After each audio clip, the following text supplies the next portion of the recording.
Hi there, welcome back to Form Drawing Fridays. Today we're going to pick up from where we left off last time, and last time we looked at the straight line, creating an imprint of a movement.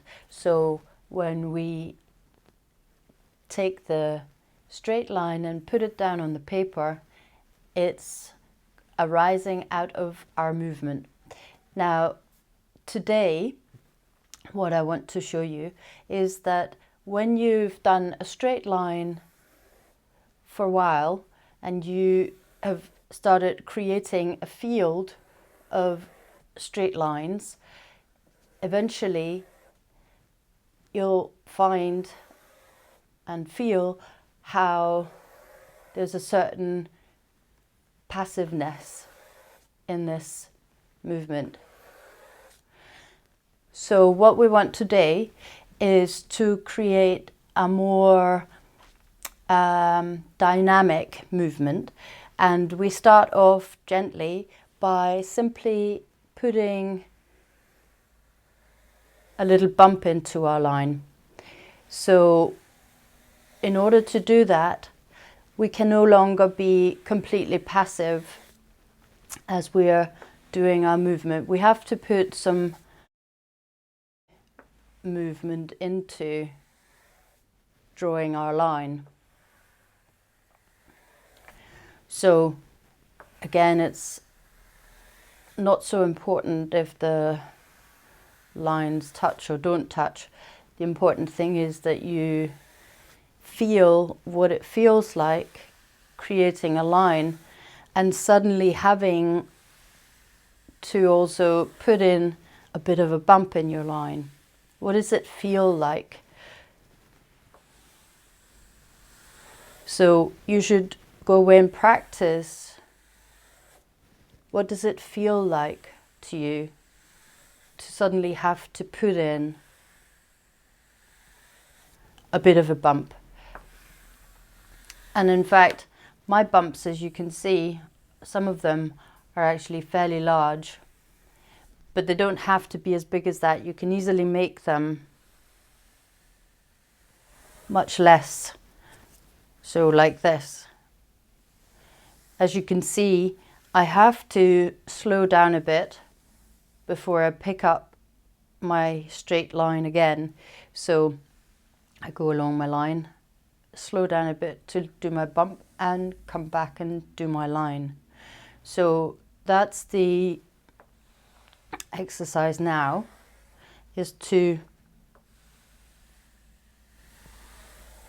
simply create a line with the slightest of a bump in it. Next, what I want you to do is to start working with creating more roundness in your little bump. So you put your line down, still you're working with movement. So you're coming from the outside, creating your line, but putting some roundness into your line. So now we've got a line, but we've got some roundness coming into the line. And you can do just one roundness on your line, or you can do more than one. You can also start working with, when you feel that you've kind of mastered what it feels like to start putting in roundness in your line, going up the way, for instance, you can start looking at how does it feel if I have to do it down the way. Does it feel different?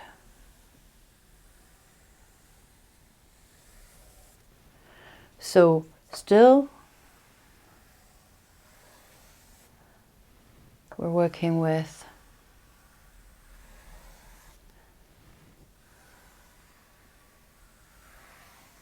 the movement, and in the end what you can also do when you want to practice is you can practice the curve.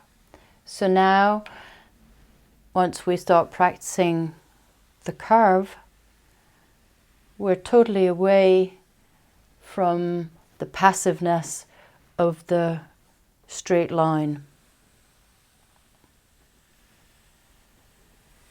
Of course, you can vary this in many ways. So you can, for instance, have a straight line and then it goes down and up and then becomes straight again.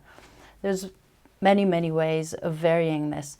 The important thing is to try and feel, what does it feel like when I do it this way as opposed to when I'm doing it this way? Is there a difference in the feeling? And certainly you should sense a difference if you're just doing a straight line as opposed to if you're doing a curved line. So play along with that until next Friday, where there'll be a new exercise.